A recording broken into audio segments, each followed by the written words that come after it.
बरसात की एक उदास शाम थी। आसमां पर काले बादल ऐसे छाए थे। सड़क के किनारे एक छोटी सी लड़की भीगी आंखों के साथ खड़ी थी। उसका नाम था मीरा। जैसे किसी जिंदगी पर दुख का बोझ हो, भीगी आंखों के साथ खड़ी थी। उसका नाम था मीरा। न माँ थी, न पिता, न कोई अपना। मीरा के हाथ में सिर्फ एक पुराना सा झोला था और उसमें माँ की यादों का बोझ है। बेटा, जिंदगी तुझे परखेगी, लेकिन अगर तेरा कर्म सच्चा होगा तो भाग्य भी एक दिन झुक जाएगा। अनाथ आश्रम की जिंदगी एक जैसे दिनों से भारी होती है। एक जैसा खाना, एक जैसे कपड़े और एक जैसी तन्हाई। ये तुम्हारे लिए है। धन्यवाद मीरा, तुम्हें देखकर ही मुझे एहसास होता है तुम सबसे अलग हो। तू इतना सबके लिए क्यों करती है? जब कोई अपना ना हो तब हर इंसान अपना लगता है। एक दिन कुछ लोग आश्रम आए। वो एक काम करने वाली लड़की ढूंढ रहे थे। सब पीछे हट गए। पर मीरा आगे बढ़ी। मीरा ने सीख लिया था, कुछ समझदारी से हारी जाती हैं ताकि जिंदगी जीती जा सके।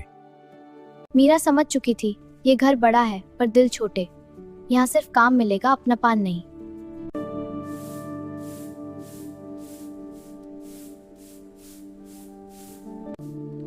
तू अनाथ है। ज्यादा सपने मत देख। कमला देवी की नजरों में मीरा सिर्फ एक बोझ थी। उनके लिए मीरा का दर्द नहीं, सिर्फ काम मने रखता था। राघव सब कुछ देखता था पर कुछ कहता नहीं था। शायद उसे लगता था चुप्पी से सब ठीक हो जाएगा। एक दिन बिना बात के मीरा पर चिल्लाया गया।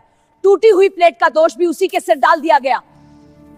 मीरा रो सकती थी पर रोई नहीं, क्योंकि उसे पता था समझदारी अक्सर आंसुओं से भरी होती है। तुम इतना सब क्यों से लेती हो? क्योंकि मैं रिश्ता खोना नहीं चाहती। लोग समझते हैं समझौता कमजोरी होती है, पर मीरा जानती थी कभी कभी समझौता ही सबसे बड़ी ताकत होता है। इसी घर में मीरा की जिंदगी का सबसे बड़ा फैसला लिखा जा चुका था, जिसका उसे अंदाजा भी नहीं था। जिंदगी ने मीरा से पूछा नहीं, बस एक फैसला सुना दिया। वही उसकी किस्मत का घर बनने वाला था। घर की इज्जत के लिए राघव की शादी मीरा से होगी। मीरा के पास ना मेहंदी थी ना सपने, सिर्फ जिम्मेदारियों का भार था जो सिंदूर के साथ मांग में भर दिया गया। कमला देवी के लिए बहू होना भी एक परीक्षा थी। वो हर कदम पर मीरा को तोलना चाहती थी। बहू बनने के बाद भी मीरा के हाथ से काम छूटा नहीं। फर्क सिर्फ इतना था, अब उसे ज्यादा सहना था। मीरा जानती थी अगर उसने आज जवाब दिया तो रिश्ता कल टूट जाएगा, इसलिए वो चुप रही। मीरा ने तय कर लिया था वो लड़ाई से नहीं, व्यवहार से जीतेगी। उसका हथियार समझदारी। राघव के लिए भी आसान नहीं था। एक तरफ माँ, दूसरी तरफ पत्नी और बीच में उसका अपना सच। जब कर्म लगातार सही हो तो भाग्य भी चुपचाप अपनी लिखाई बदलने लगता है। घर में अचानक शांति छा गई थी, पर यह शांति सुकून की नहीं, तूफान से पहले की थी। एक सुबह घर में हंगामा मच गया।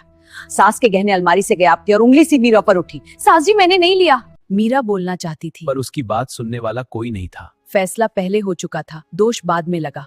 मीरा ने सफाई नहीं दी, क्योंकि उसे पता था जहां भरोसा मर जाता है वहां शब्द भी बेकार हो जाते हैं। राघव सच जानना चाहता था, पर मां के सामने उसकी हिम्मत हार जाती थी। इस घर में चोर के लिए जगह नहीं। एक बार फिर मीरा सादक पर थी। वही अक्यापन। क्या अनाथ होना ही उसका गुनाह था? भाग्य मीरा को झुकना चाहता था, पर कर्म ने अभी हार नहीं मानी थी। मैं गलत थी। मैं बहुत गलत थी। देखो, माँ जी के गहने मिल गए।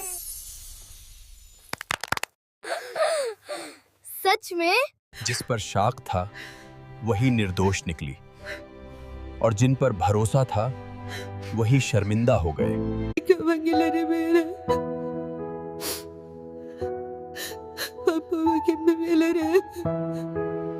कमला देवी की आंखों से पहली बार आंसू बह निकले। उन्हें महसूस हुआ सास होने से माफी मांगना आसान नहीं होता, पर कमला देवी ने अपना अहंकार झला दिया और मेरा को ढूंढने चली। तो बताओ, इस सवाल का जवाब क्या होगा? मैम, इसका जवाब 10 होगा। बिल्कुल सही कहा तुमने, बहुत अच्छे। आज से तू मेरी बहू नहीं, मेरी बेटी है।